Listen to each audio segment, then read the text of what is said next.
Meus queridos irmãos, graça, misericórdia e paz do Senhor Jesus. Esta é a terceira palestra sobre o tema depressão, principais causas e possíveis soluções.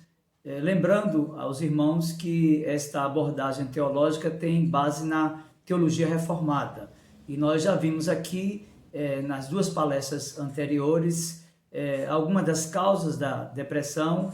Apresentamos também algumas das possíveis soluções e eu quero lembrar para você aquilo que vimos na segunda palestra, quando tratamos dos tipos de depressão, vimos os efeitos dos chamados placebos, vimos uma associação da depressão do suicídio, vimos o conceito de suicídio com base na psicologia, também através de um conceito sociológico do suicídio à luz de Emily Durkheim.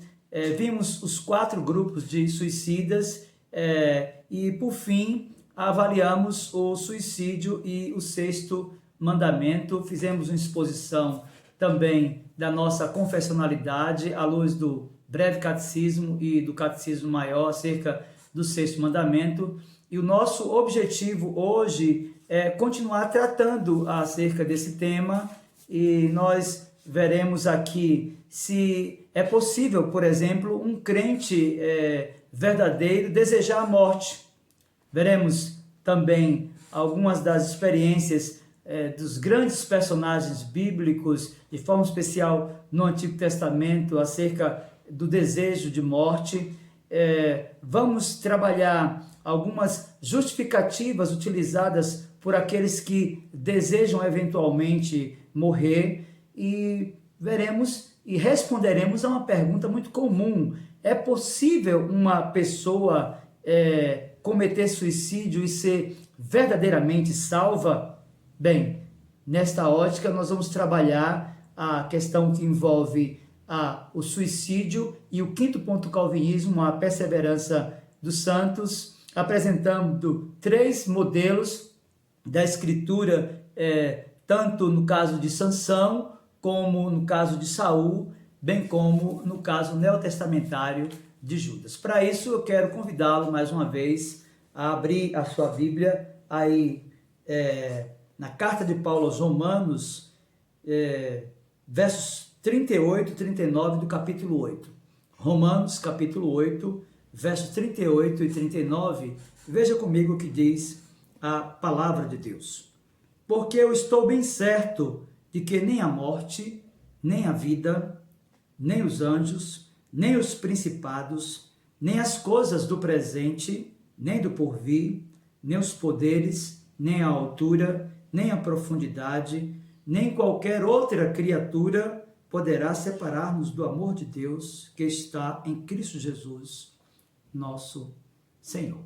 Eu quero orar com você e por você mais uma vez. Você talvez que tenha interesse por esse tema depressão, suicídio, associando as questões que envolvem a fé cristã, e eu quero dizer para você que Deus é perito em operar nas impossibilidades humanas. Eu não vou cansar de falar isso para você, você que está passando pela depressão, ou você que tem alguém na família que está enfrentando esta patologia, quem sabe você que já bateu em muitas portas. Ora, Deus de fato, Ele é Senhor sobre tudo e todos. Deus de fato tem provisão e age com providência de forma ordinária e extraordinária, e não há nenhum problema, por maior que seja aos seus olhos, que Ele não possa solucionar. Então, eu quero convidar você mais uma vez a se curvar ante a grandeza e a majestade de Deus e a sua palavra revelada, a revelação especial de Deus, a sua palavra inerrante, inspirada, autoritativa e suficiente para nós, nossa única regra de fé e de prática. Feche seus olhos agora e vamos fazer uma oração. Meu Senhor, em nome de Jesus, teu bendito e amado Filho, nosso Redentor e Supremo Pastor, mais uma vez, meu Senhor, por Ele, por seu sacrifício único, perfeito, suficiente, por sua mediação, Ele que está à tua destra e intercede por nós, Ele que é o nosso Paráclitos, o nosso advogado, Ele que é o nosso sumo sacerdote no teu altar, e apresenta agora este sacrifício, esta oração que é lançada sobre o trono da tua graça. Nós queremos a tua bênção, Senhor, nesse tema tão complexo, tão delicado, e queremos te pedir que aclare os olhos dos nossos ouvintes, a fim de que eles possam enxergar as tuas maravilhas, meu Senhor.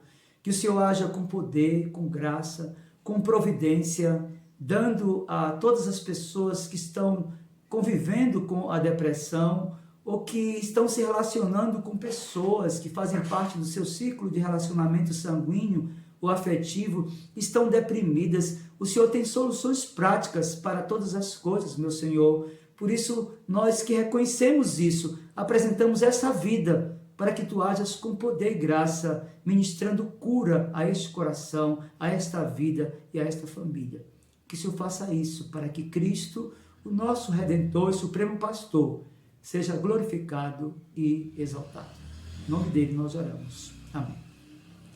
Meu querido, nós vamos iniciar a exposição dessa terceira e última palestra sobre o tema depressão, principais causas e possíveis soluções, com uma pergunta muito comum, que inclusive é feita por muitos cristãos autênticos, gente que tem um compromisso sério com Deus. Afinal, é possível um crente convicto desejar a morte?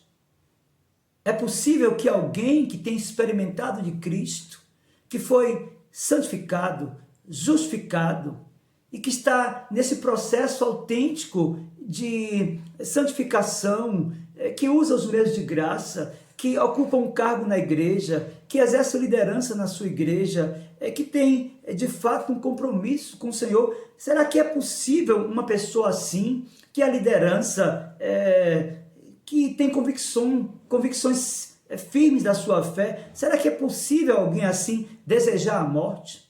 Meus queridos, às vezes o desânimo rejeita nossa percepção de ajuda de Deus.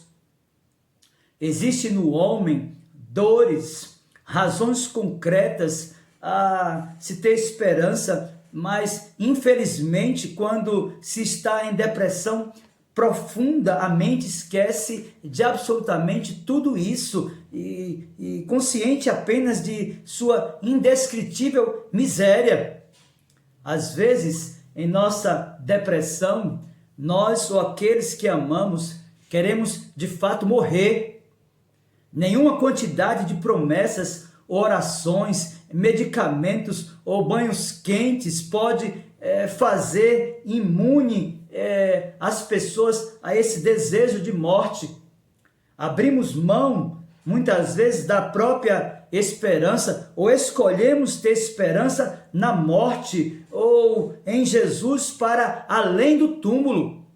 Esta é de fato a verdade, não somente da Escritura, mas da própria condição de muitos crentes que enfrentam a depressão. E nós vamos olhar para a Bíblia e vamos perceber que há muitas referências de homens de Deus que, convivendo com um estado profundo de tristeza, desejaram morte. Se você abrir a sua Bíblia no livro de Números, capítulo 11, a partir do versículo 10 até o versículo 15, você vai perceber isso na leitura dessa narrativa. Veja Números, capítulo 11, a partir do 10 e até o 15, diz assim: Então Moisés ouviu chorar o povo por famílias, cada um à porta de sua tenda.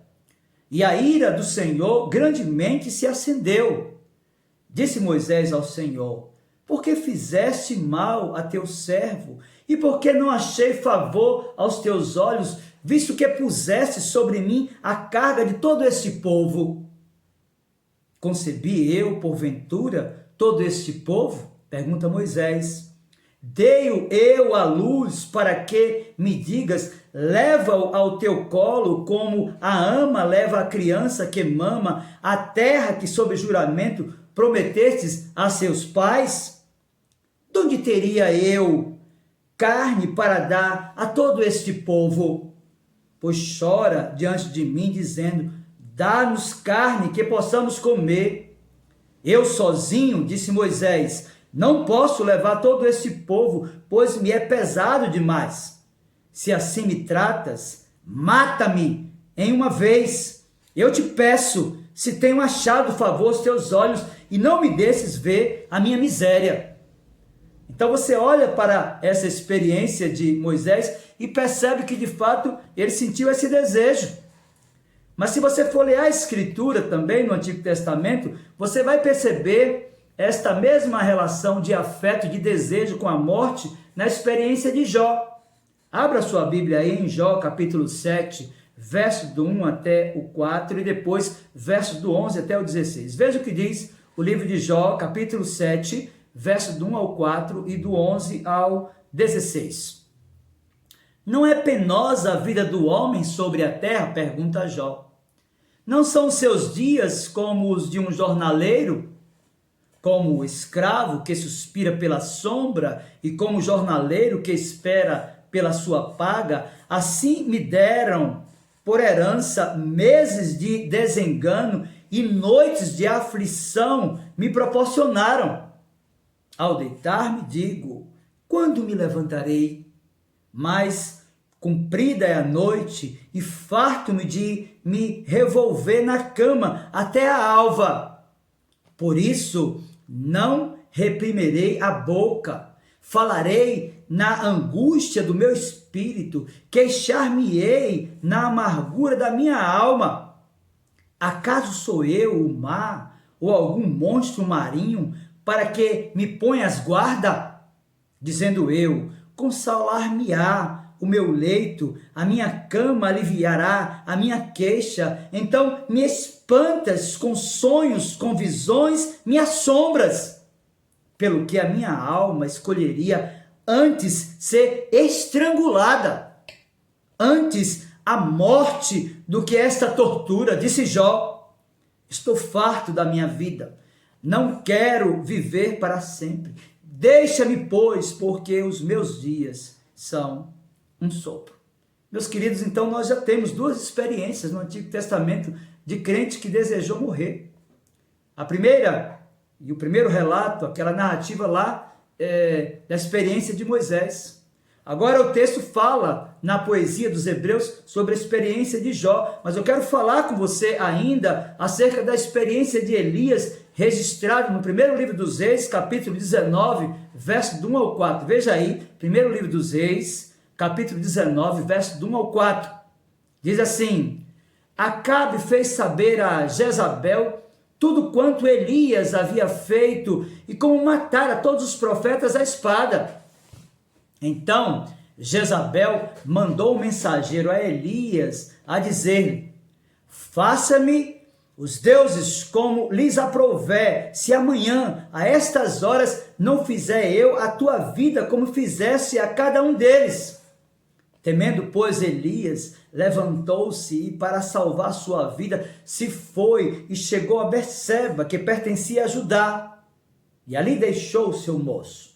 Ele mesmo, porém, se foi ao deserto, caminho de um dia, e veio e se assentou debaixo de um zimbro, e pediu para si a morte, e disse: basta, toma agora, ó Senhor, a minha alma, pois não sou melhor do que os meus pais. Meus queridos, se nós continuarmos folheando as Escrituras, nós vamos perceber agora também no relato da poesia, no livro do Eclesiastes, capítulo 2, verso do 15 ao 17, que esta foi a experiência do sábio que registrou esta passagem tão rica em informações. Veja, Eclesiastes, capítulo 2, a partir do 15 até o 17, a Escritura diz assim: pelo que disse eu comigo, como acontece ao estulto, assim me sucede a mim. Porque, pois, busquei eu mais a sabedoria. Então disse a mim mesmo que também isso era vaidade. Pois, tanto do sábio como do estulto, a memória não durará para sempre. Pois, passados alguns dias, tudo cai no esquecimento. Então ele diz: morre o sábio, e da mesma sorte o astuto, pelo que aborreci, ou seja, odiei a vida, pois me foi penosa a obra que se faz debaixo do sol. Sim, tudo é vaidade e correr atrás do vento. Meus queridos, as escrituras estão cheias de relatos de pessoas que, muito embora crentes e convictas da sua fé e da sua relação com Deus, desejaram a morte. Se você abrir a Bíblia agora, no livro do profeta Jeremias, no capítulo 20, a partir do versículo 14 e até o versículo de número 18, você vai perceber isso também na experiência do profeta.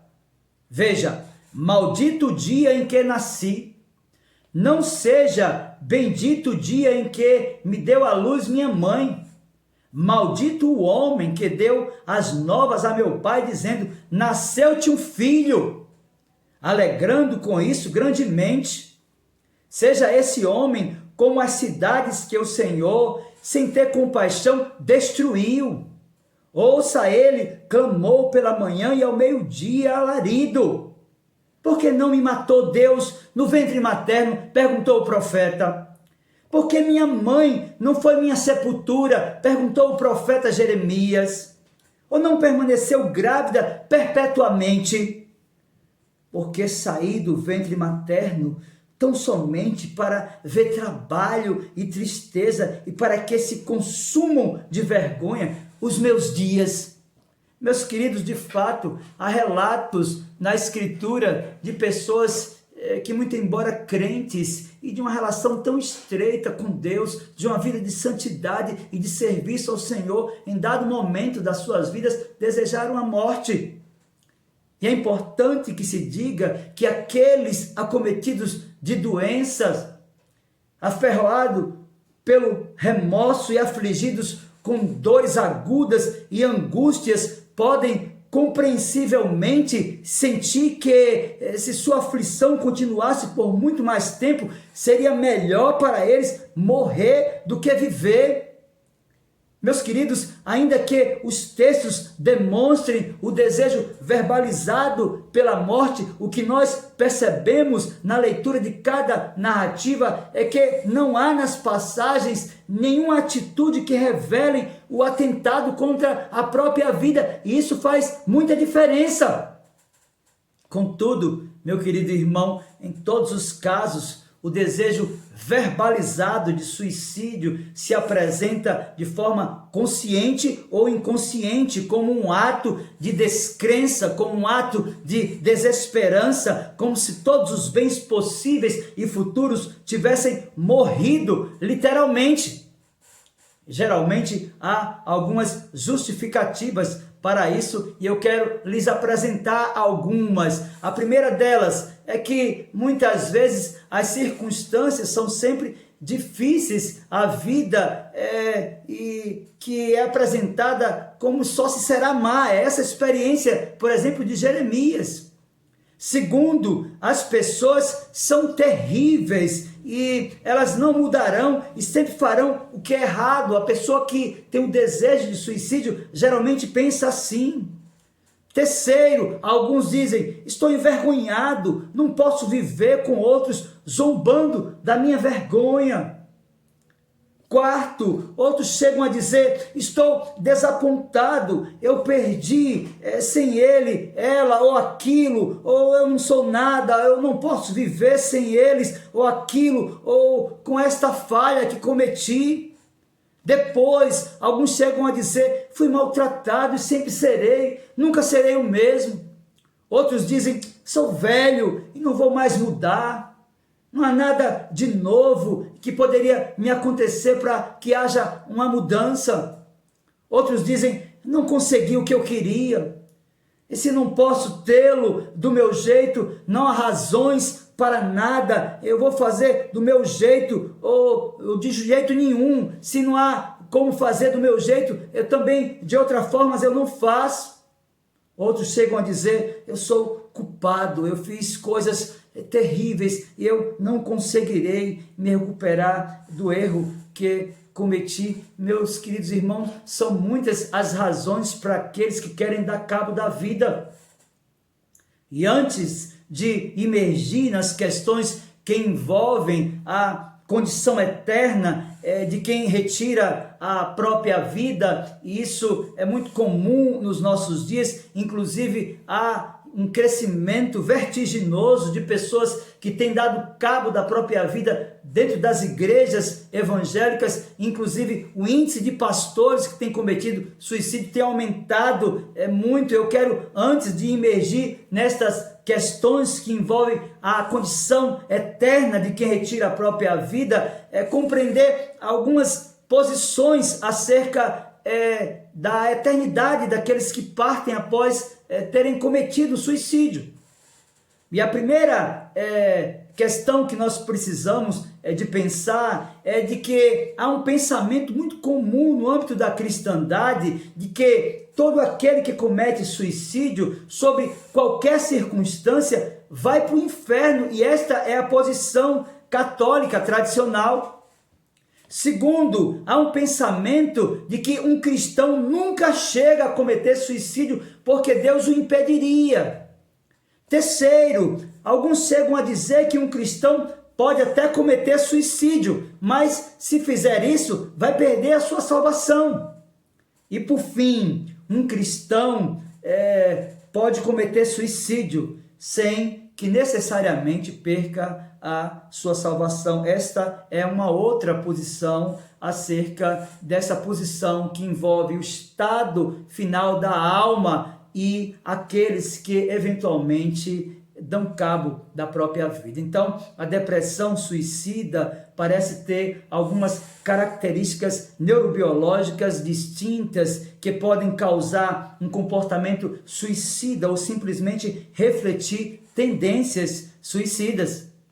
A tendência ao suicídio é determinada geralmente pela personalidade, pela genética, pela infância e até pela criação, bem como pelo alcoolismo ou uso de drogas, ou até mesmo uma doença crônica, ou quem sabe pelo próprio nível de colesterol no sangue. Meus queridos, é importante que se diga e que se volte a fazer aquela pergunta tão comum no seio da cristandade. Afinal, é possível uma pessoa cometer suicídio e ser verdadeiramente salva?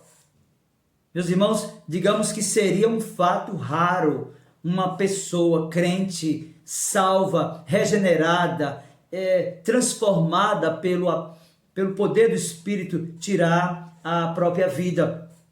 Ela poderia estar tão confusa e desequilibrada pela tentação de Satanás, ou tão perturbada por um distúrbio mental ou emocional, que no momento de loucura chegasse até mesmo a se matar.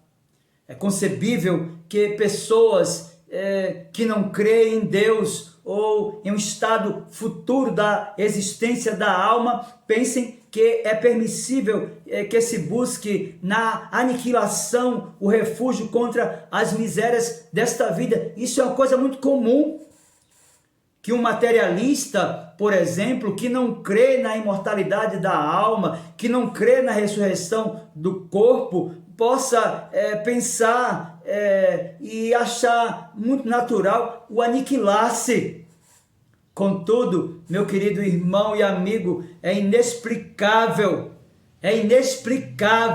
exceto sobre o pressuposto de insânia temporal ou permanente, que alguém se lance sem ser chamado às retribuições da eternidade. É importante que se diga que o suicídio não é um pecado imperdoável. O seguidor de Jesus Cristo não está perdido por causa desse ato hediondo.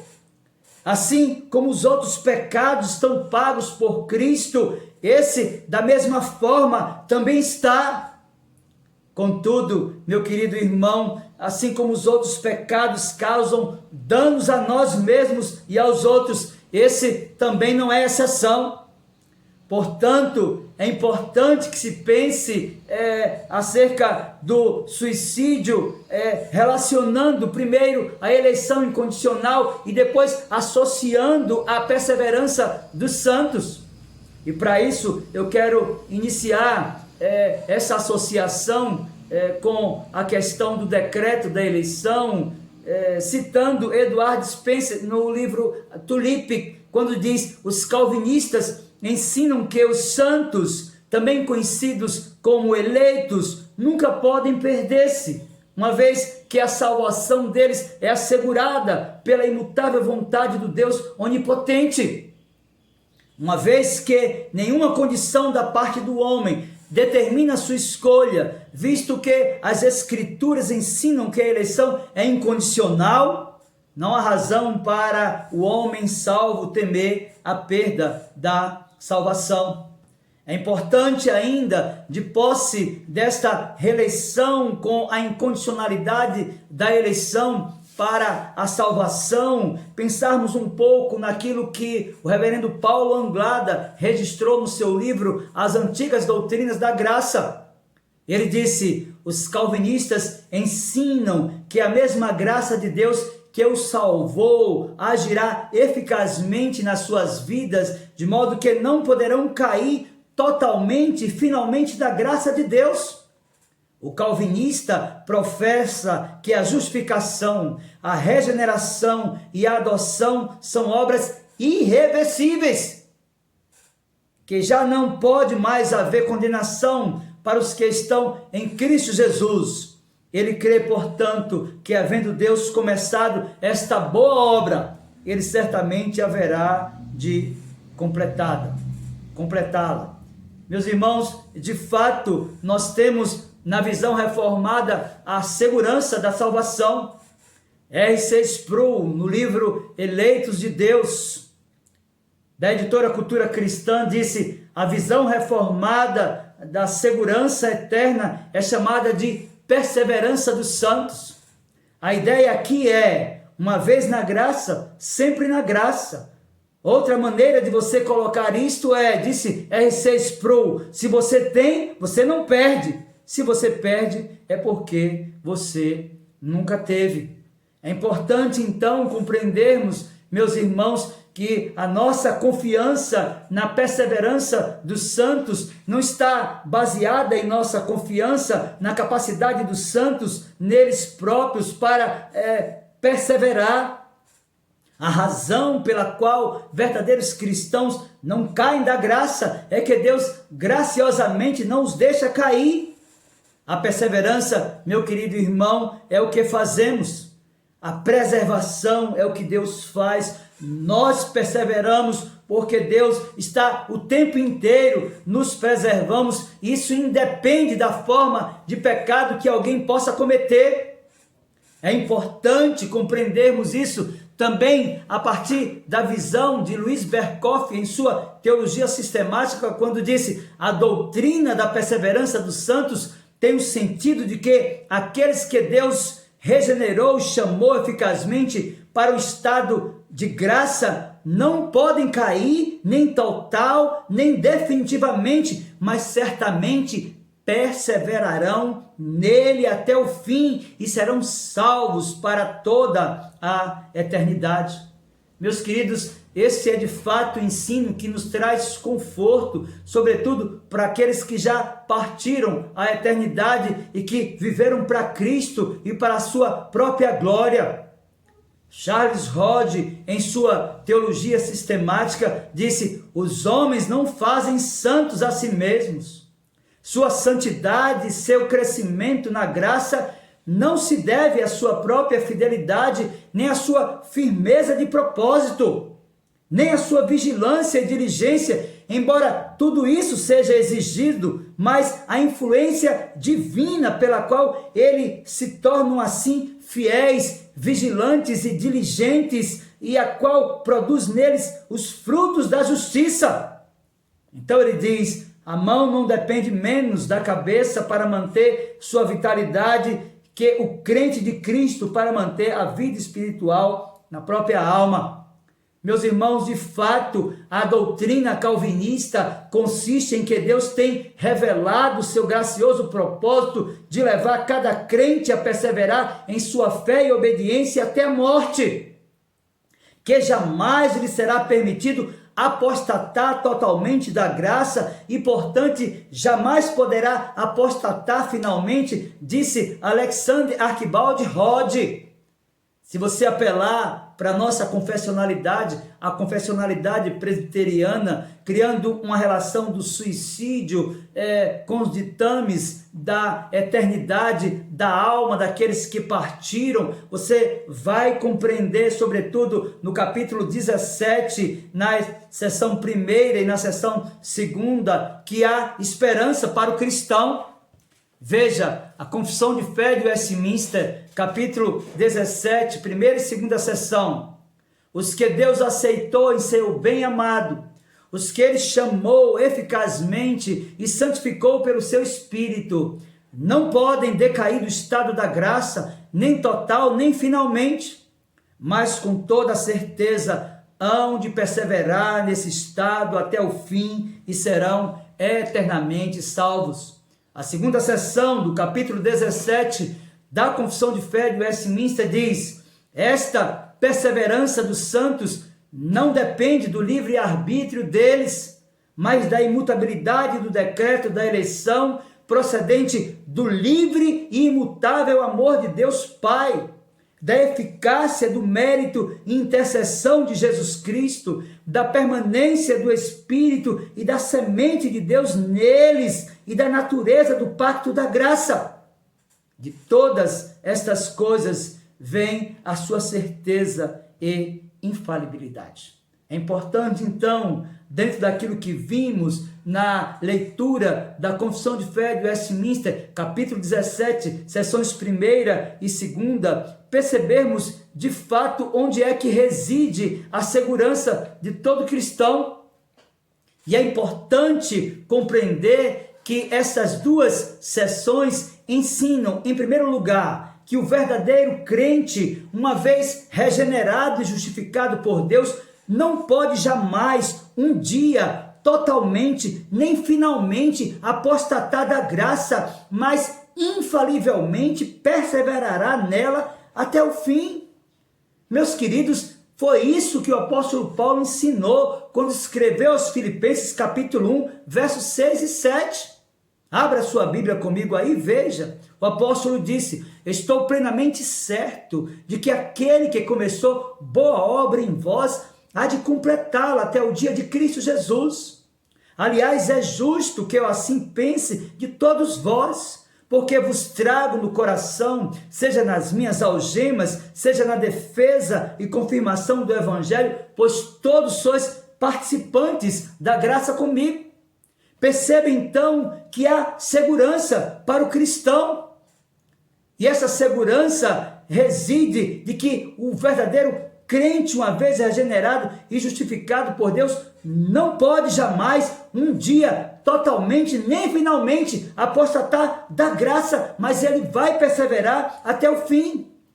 Mas em segundo lugar, nós precisamos de compreender que há segurança, já que o princípio dessa infalível perseverança não está em qualquer grau no livre-arbítrio dos santos, mas totalmente na imutabilidade inerente do decreto eterno da eleição. E foi isso que Jeremias ensinou aos seus contemporâneos, está registrado no capítulo 31 do seu livro, versos 2 e 3. Veja comigo aí, Jeremias capítulo 31, versos 2 e 3, a escritura diz assim: assim diz o Senhor, o povo que se livrou da espada logrou graça no deserto. Eu irei e darei descanso a Israel.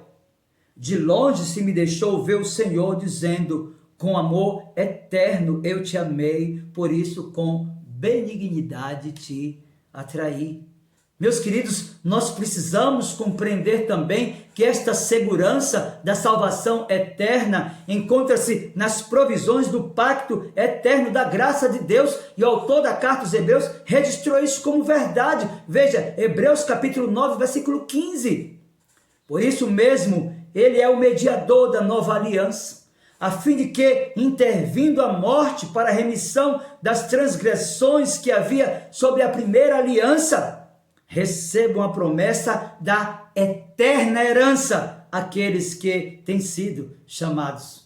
Mas é importante compreender também que esta segurança de uma eternidade feliz reside nos méritos e intercessão de Cristo. Isso é verdade também à luz daquilo que o autor da carta aos Hebreus registrou agora no capítulo 10, a partir do versículo 10 e também no versículo 14. Veja comigo o que diz a Escritura. Hebreus 10, verso 10 e 14.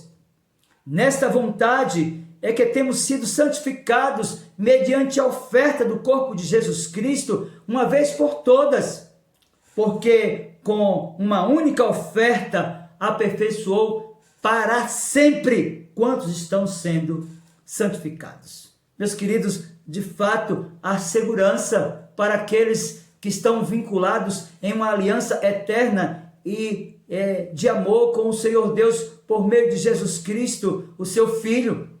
É importante confiarmos não nos nossos méritos, na vulnerabilidade da nossa fé, nesse gráfico de uma condição que muitas vezes estamos no monte e às vezes estamos como em um vale ou em um deserto, muitas vezes neutralizados, desanimados, sem fé.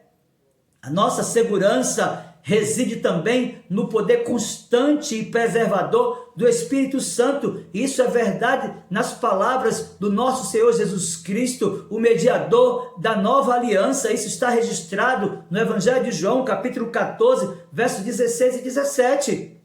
A Escritura nos diz assim: e eu rogarei ao Pai, e ele vos dará outro Consolador, a fim de que esteja para sempre convosco, o Espírito da verdade, que o mundo não pode receber, porque não vê nem o conhece. Vós o conheceis, porque ele habita convosco e estará em vós. Meus irmãos, de fato, há muitos fundamentos teológicos e também históricos que revelam, que descrevem, que ratificam a segurança de todo cristão que está vinculado a Deus por meio da obra perfeita, suficiente e única do nosso Senhor Jesus Cristo. A Confissão de Fé Batista, no capítulo de número 17, na primeira sessão, vai ratificar essas informações. Veja, a Confissão nos diz: os que Deus aceitou no amado, aqueles que foram chamados eficazmente e santificados por seu Espírito e receberam a fé preciosa que é dos seus eleitos. Esses não podem decair totalmente nem definitivamente do estado de graça. Antes, hão de perseverar até o fim e ser eternamente salvos, tendo em vista que os dons e a vocação de Deus são irrevogáveis. E ele continuamente gera e nutre neles a fé, o arrependimento, o amor, a alegria, a esperança e todas as graças que conduzem à imortalidade. E eles dizem ainda que muitas tormentas e dilúvios se levantem e se deem contra eles, jamais poderão desarraigá-los da pedra fundamental em que estão firmados pela fé. É importante, então, meus queridos irmãos e amigos, de posse dessas informações, percebermos que mesmo numa condição vil de partida, há esperança para o cristão. Isso é verdade também naquilo que João Calvino registrou, falando da fragilidade da nossa fé e da fidelidade do Deus da aliança. E ele disse: quando um cristão olha para si mesmo, ele não vê motivo para ansiedade, na verdade, nenhum desespero.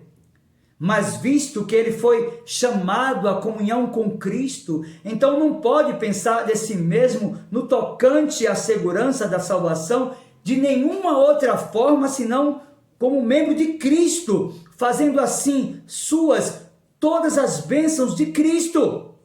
Desta forma, disse João Calvino, ele se assegurará da esperança da perseverança final, como é chamada, como algo garantido, caso ele se considere um membro de Cristo, aquele que jamais pode falhar. Obviamente que ele está se referindo ao Senhor Jesus.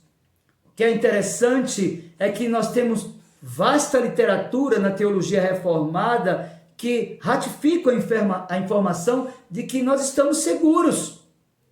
Charles Hodge, na sua teologia sistemática, disse: quando recordamos, por um lado, o quão grande é a nossa culpabilidade, e por outro lado, quão grande o perigo que nos espreita externamente e dentro de nós, damos-nos conta de que somente a justiça de Cristo e o poder de Deus podem garantir que sejamos preservados sem culpa no dia do Senhor Jesus. Meu querido, você percebe que a doutrina calvinista da perseverança dos santos consiste em que Deus tem revelado seu gracioso propósito de levar cada crente a perseverar em sua fé e obediência até a própria morte. Você percebe que a doutrina da perseverança dos santos nos revela que jamais lhe será permitido apostatar totalmente da graça e, portanto, jamais poderá apostatar finalmente um autêntico cristão. De fato, Jesus prometeu que o Espírito Santo permaneceria para sempre na igreja, e é exatamente por isso que o Espírito não pode sair do coração de um crente, e portanto um crente verdadeiro não pode perder a sua salvação e voltar a ser um perdido. Meus queridos, é isso que a Escritura ensina. Se você abrir a sua Bíblia lá no livro do profeta Jeremias, capítulo 32, a partir do 38 e até o 40, você vai perceber o quanto isso é verdadeiro. Veja comigo, Jeremias 32, verso do 38 ao 40. Eles serão o meu povo, e eu serei o seu Deus. Dar-lhes-ei um só coração e um só caminho, para que me temam todos os dias, para seu bem e bem de seus filhos. Disse o Senhor: farei com eles aliança eterna, segundo a qual não deixarei de lhes fazer o bem, e porei o meu temor no seu coração, para que nunca, jamais se apartem de mim. Meus irmãos, de fato, isso é verdade também na pena inspirada de João, o apóstolo, no seu evangelho, no capítulo 6, a partir do versículo 38 até o 40, quando ele registrou as seguintes palavras do nosso Senhor Jesus Cristo: porque eu desci do céu, não para fazer a minha própria vontade, e sim a vontade daquele que me enviou. E a vontade de quem me enviou é esta: que nenhum eu perca de todos os que me deu. Pelo contrário, eu o ressuscitarei no último dia. De fato, a vontade de meu Pai é que todo homem que vir o Filho e nele crê tenha vida eterna, e eu o ressuscitarei no último dia. Ainda no Evangelho de João, agora no capítulo 10, a partir do versículo 27 e até o versículo 29, onde nós encontramos o Senhor Jesus se declarando ser o pastor por excelência. Ele disse: as minhas ovelhas ouvem a minha voz e eu as conheço, e elas me seguem. Eu lhes dou a vida eterna, jamais perecerão, e ninguém as arrebatará da minha mão. Aquilo que meu Pai me deu é maior do que tudo, e da mão do Pai ninguém pode arrebatar. Você percebe como efetivamente nós estamos seguros? Você consegue compreender que de fato nessa perspectiva entre o estado inicial do chamado eficaz daquele que foi escolhido antes da fundação do mundo e a sua condição última de glorificação, há uma segurança que não está no crente, mas no Deus da aliança que não pode mentir? Foi isso que Paulo registrou escrevendo aos Romanos, no capítulo 8, a partir do versículo 28 até o versículo 30, onde nós temos uma versão reduzida daquilo que a teologia sistemática trata como a chamada Ordo Salutis. Veja comigo, Romanos capítulo 8, a partir do 28 até o 30. Sabemos que todas as coisas cooperam para o bem daqueles que amam a Deus, daqueles que são chamados segundo o seu propósito. Porquanto aos que de antemão conheceu, também os predestinou para serem conformes à imagem de seu Filho, a fim de que ele seja o primogênito entre muitos irmãos. E aos que predestinou, a esses também chamou. E aos que chamou, a esses também justificou. E aos que justificou, a esses também glorificou. Meus queridos irmãos e amigos, de fato, o autêntico cristão, aquele que foi chamado das trevas para a luz, que foi justificado, que foi santificado, que recebeu um coração novo, que foi selado pelo Santo Espírito da promessa, esses estão seguros de que as suas almas serão preservadas até aquele dia que receberão do Senhor a coroa da vida eterna.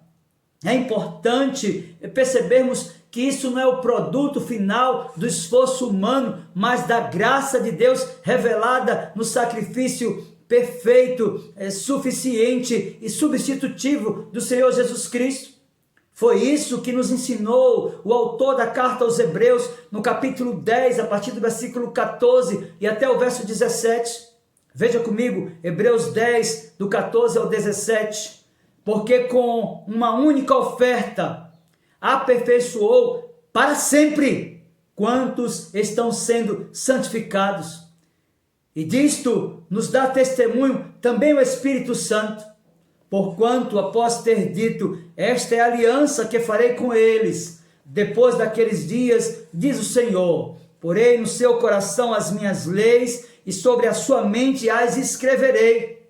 E acrescenta, também de nenhum modo me lembrarei dos seus pecados e das suas iniquidades para sempre. Meus queridos, de fato, esta é a verdade da Escritura, por isso nós devemos ter segurança que, não obstante a forma pela qual alguém possa ter partido para a eternidade, isso jamais anulará a graça eficiente e suficiente de Cristo na vida do pecador.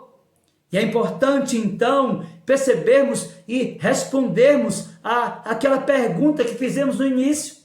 Afinal, alguém que cometeu suicídio pode permanecer salvo?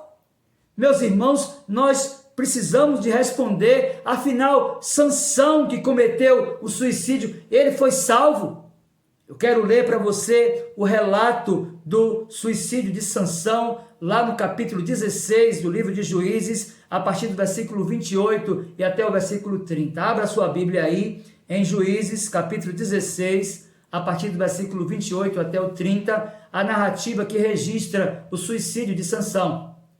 Veja comigo o que diz a palavra de Deus.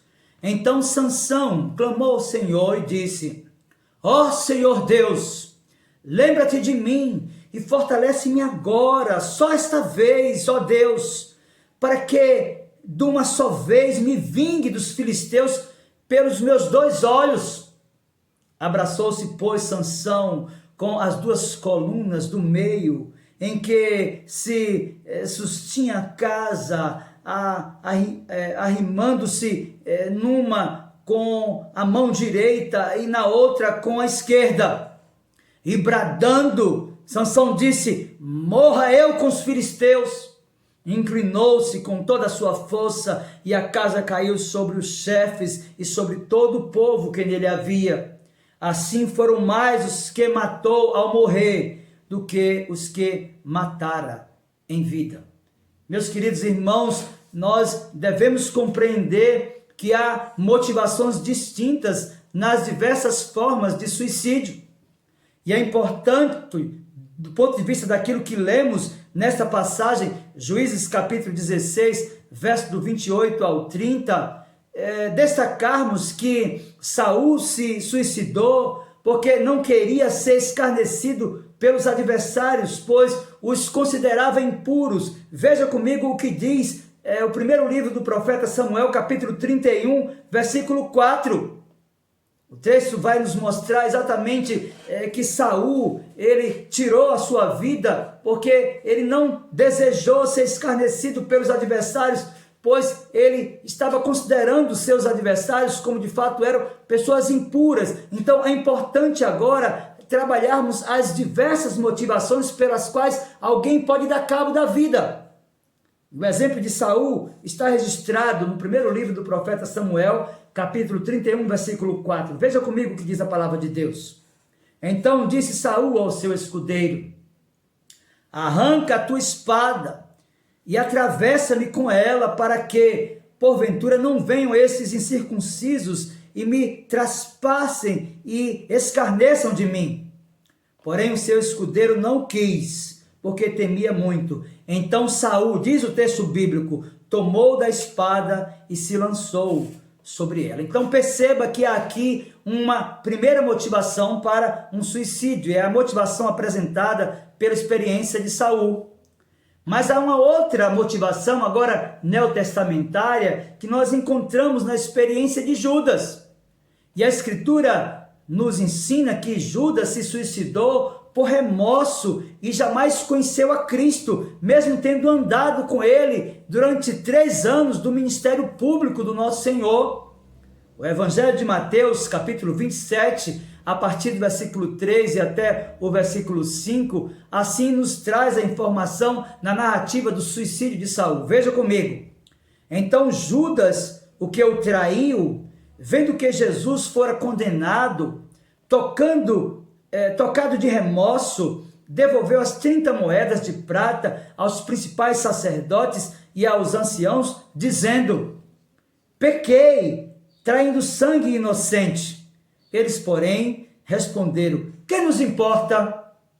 Isso é contigo. Então Judas, atirando para o santuário as moedas de prata, retirou-se e foi enforcar-se. Então nós já temos aqui o exemplo de Sansão, aquele exemplo lá da narrativa de Juízes. Lemos o exemplo de Saul, agora conhecemos o suicídio de Judas, mas é importante afirmarmos que Sansão tirou a vida e é encontrado na galeria dos heróis da fé. E é importante nós, de posse dessa informação, associarmos a vida de Sansão a uma vida de um homem que foi eleito antes da fundação do mundo, que foi chamado eficazmente das trevas para a luz, que teve a obra meritória de Cristo aplicada à vida dele e perseverou até o fim.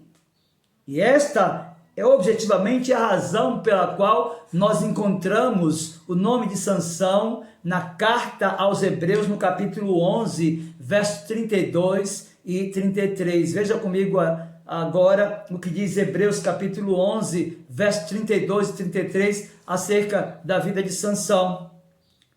O autor da carta pergunta: e que mais direi? Certamente me faltará o tempo necessário para referir o que há a respeito de Gideão, de Baraque, de Sansão, de Jefté, de Davi, de Samuel e dos profetas, aos quais por meio da fé subjugaram reinos, praticaram a justiça, obtiveram promessas, fecharam a boca de leões. Meu querido, perceba comigo aqui que todas essas qualidades que estão relacionadas aos profetas, que por meio da fé subjugaram reinos, praticaram a justiça, obtiveram promessas e fecharam a boca de leões, são atribuídas àquele que cometeu suicídio no passado. Então, como é que nós podemos justificar este ato de Sansão e caminharmos para compreender que a sua alma foi conservada e que ele agora tem a sua alma redimida e aguarda parousia, a segunda vinda de Cristo, para que o seu corpo seja ressuscitado? Ora, a morte de Sansão não revela, meu querido irmão, motivação egoísta no seu pedido a Deus. É importante afirmar que Sansão morreu pela causa de seu povo contra um terrível inimigo. A ação de Sansão revela um sacrifício ou um suicídio sacrificial. Isso não quer dizer que Deus aprova o suicídio em todas as suas formas. Isso é verdade. É importante compreendermos que o que preserva a salvação dos eleitos são as provisões do pacto da graça e o sacrifício substitutivo de Cristo. É por isso que nós encontramos o nome de Sansão na galeria dos heróis da fé como alguém que teve a sua alma conservada, que está salvo e que aguarda a ressurreição do seu corpo. E tudo isso, meu querido irmão, porque a perseverança dos santos depende da graça irresistível que nos é assegurada, porque Cristo morreu por nós, uma vez que a expiação que temos por seu sangue é limitada tão somente aos eleitos, e Sansão teve o seu nome escrito no livro da vida antes mesmo da fundação do mundo. Você percebe como isso gera conforto? Você percebe como isso gera consolo ao nosso coração, como trabalhamos esse tema tão controverso, tão polêmico, tão complicado? É importante afirmar que nem todos que partiram para a eternidade, após terem dado cabo da vida através de um suicídio, perderam a salvação. De fato, se uma vez alguém foi salvo, está salvo eternamente. Meus queridos, a consumação da salvação dos eleitos de Deus é tão segura que está indelevelmente registrada nos céus. Quando os discípulos de Jesus se alegraram porque os demônios se submetiam a eles, Jesus lhes disse: alegrai-vos não porque os espíritos se vos submetem, e sim porque os vossos nomes estão escritos ou arrolados nos céus. Meus queridos, Deus não trabalha com borracha. A Bíblia afirma que Deus não é homem para que minta, nem filho do homem para que se arrependa. Se Deus escreveu o seu nome no livro da vida, se antes da fundação do mundo Ele separou a sua vida e aplicou os méritos de Cristo, aclarando seus olhos, lhe transportando das trevas que você vivia para a sua doce e maravilhosa luz, se de fato você tem uma aliança com Deus, se de fato você foi selado com o Santo Espírito da promessa, que é a garantia, o penhor da sua salvação, você jamais poderá se perder. E é isso que nós aprendemos quando nós lemos, por exemplo, Paulo escrevendo aos Romanos, no capítulo 8, a partir do versículo 33 ao 39, quando ele vai dizer que não existe nada, absolutamente nada, que possa separar os eleitos, aqueles que foram santificados, justificados, que estão no pleno processo de aperfeiçoamento do caráter. Não existe absolutamente nada que possa afastá-los de Deus. Paulo aos Romanos, capítulo 8, a partir do 33 até o 39, diz: quem intentará acusação contra os eleitos de Deus? É Deus quem os justifica. Quem os condenará? É Cristo Jesus que morreu, ou antes, quem ressuscitou, o qual está à direita de Deus e também intercede por nós. Quem nos separará do amor de Cristo? Será tribulação, ou angústia, ou perseguição, ou fome, ou nudez, ou perigo, ou espada? Como está escrito: por amor de ti somos entregues à morte o dia todo. Fomos considerados como ovelhas para o matadouro. Em todas essas coisas, porém, somos mais que vencedores por meio daquele que nos amou. Então disse o apóstolo: porque eu estou bem certo de que nem a morte, nem a vida, nem os anjos, nem os principados, nem as coisas do presente, nem do porvir, nem os poderes, nem a altura, nem a profundidade, nem qualquer outra criatura poderá separar-nos do amor de Deus que está em Cristo Jesus, nosso Senhor. Meus irmãos, nós iniciamos essa terceira palestra sobre o tema depressão, principais causas e possíveis soluções, abordando exatamente aqueles 4 grupos de suicidas. E nós falamos do primeiro grupo, que é composto daqueles que cometem o suicídio sem pensar naquilo que está fazendo. Falamos sobre o segundo grupo, daqueles que fazem por vingança, como se o ato não fosse irreversível. Falamos do terceiro grupo, dizendo que são aqueles que tiram a própria vida, acreditando que a própria morte vai melhorar a sua condição. Por fim, há aqueles que cometem o suicídio de forma lógica e racional em decorrência das circunstâncias adversas da vida. Ora, eu quero concluir a mensagem desta terceira palestra sobre o nosso tema, afirmando para você que talvez esteja enfrentando a depressão, que há duas modalidades principais de tratamento para a depressão. Há as psicoterapias que lidam com palavras e terapias de intervenção física que incluem os cuidados farmacológicos. É importante que se diga, dentro dessa descrença no mundo religioso, que a medicação e a terapia são instrumentos que devem ser usados quando necessários e receitados pelos profissionais da área. Você precisa de um acompanhamento psicológico, você precisa de um acompanhamento de um médico psiquiatra que vai ajudar a recompor as suas emoções. Então pare de negar que a patologia não existe, porque ela está aí afetando muitas vidas, inclusive tirando a felicidade e a esperança de muitas pessoas.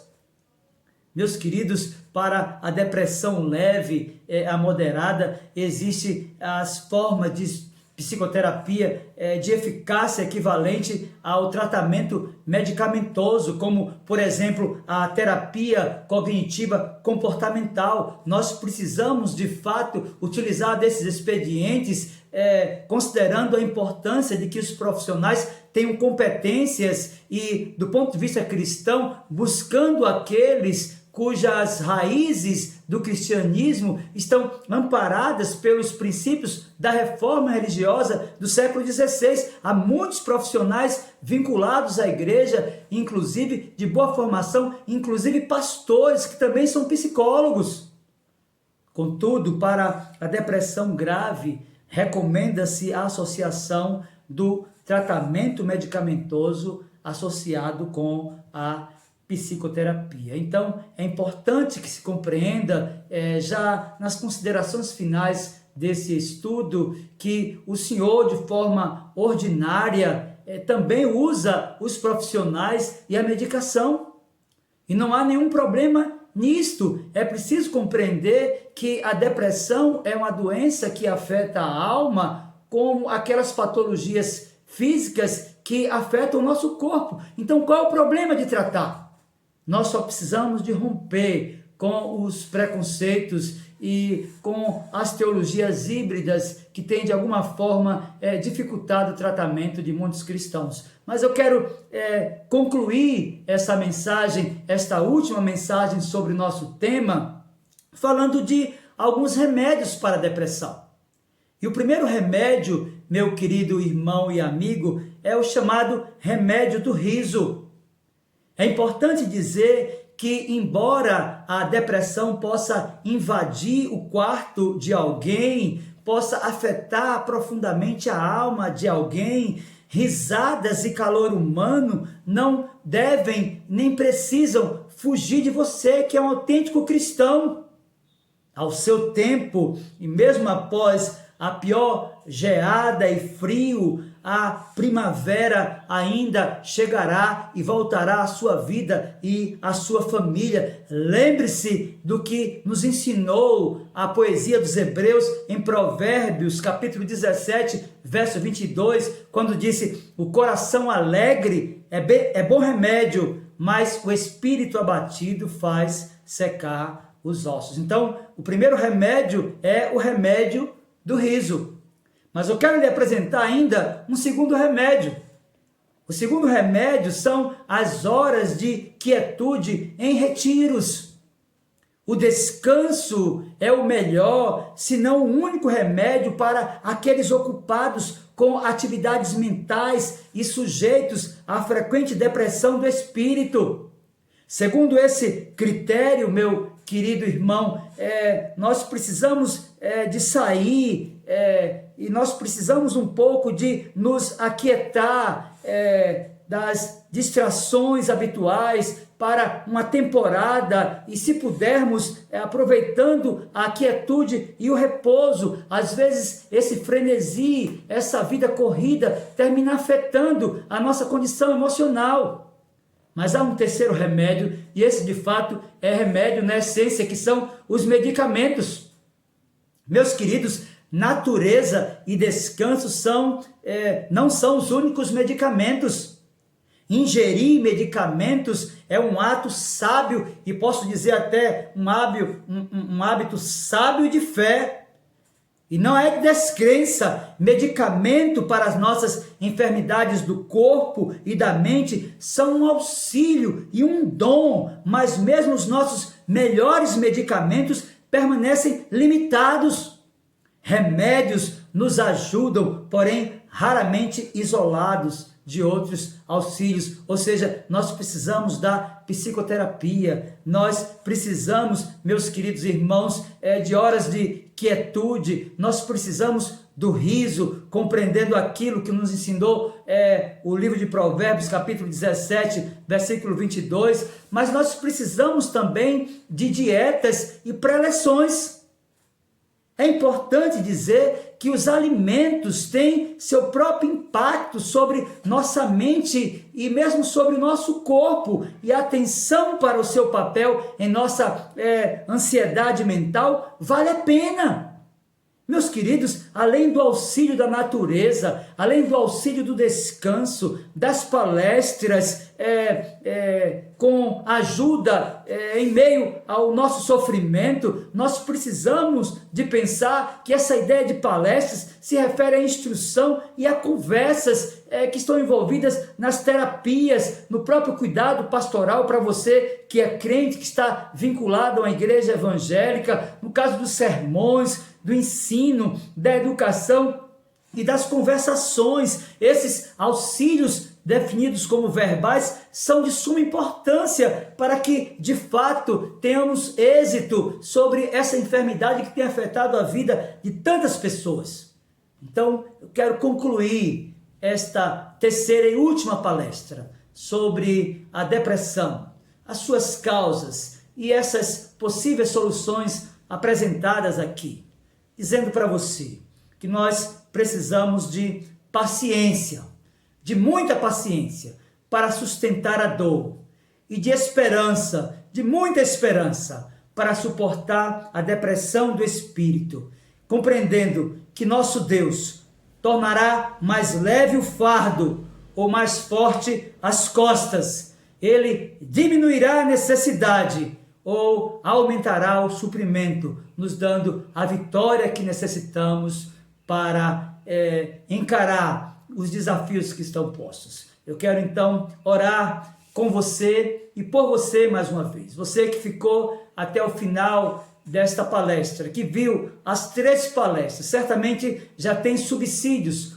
para compreender que não há absolutamente nada que o Senhor não possa fazer. Ele é perito em operar nas impossibilidades humanas. Portanto, se você está convivendo com a depressão, ou se você está convivendo com alguém deprimido, saiba que Deus tem soluções práticas, não somente para a sua vida, mas para a vida daqueles que você ama. Por isso eu quero mais uma vez, voltando o nosso olhar para o trono da graça de Deus, colocar a sua vida diante do altar do Senhor, na esperança que por sua graça, bondade e por seu poder, Ele possa visitar a sua vida e a sua casa e restaurar a sua alegria, a sua esperança e a sua confiança no Senhor Todo-Poderoso. Feche os seus olhos e ore comigo nesta hora. Meu Senhor, em nome de Jesus, teu bendito e amado Filho, nosso Redentor, nós bendizemos a Ti por tudo quanto aprendemos acerca desse tema. Nós sabemos, Senhor, das dificuldades daqueles que estão com depressão ou que estão cuidando de pessoas deprimidas. Nós queremos te pedir, meu Senhor, que por tua graça, poder e bondade, possa conferir resiliência àqueles que estão sofrendo e esperança e perseverança, para que jamais percam a visão do trono da graça. Meu Deus, em nome de Jesus, aquelas pessoas que têm pensado em dar cabo da própria vida, que o Senhor possa restaurar a sua condição de esperança, de contentamento e de confiança no Senhor. E através dessas palestras, restaurar essa vida e essa casa, fazendo aquilo que nenhum homem pode fazer. Há pessoas, meu Senhor, que já bateram em muitas portas e que aguardam uma intervenção supranatural, miraculosa e poderosa do Teu Espírito. Portanto, faça isso, meu Senhor, para a Tua glória mesmo, para que Cristo seja glorificado, ó Deus, no processo de santificação, de aperfeiçoamento daqueles que crentes têm convivido com a depressão, mas que o Senhor possa chamar também outros, aqueles que eventualmente ainda não têm uma aliança contigo, a fim de que, arrependidos dos seus pecados, busquem um refúgio na cruz do nosso Senhor Jesus Cristo. No nome dele nós oramos. Amém. Que Deus, pois, abençoe a sua vida, no nome bendito e poderoso do Senhor Jesus. Deus o abençoe.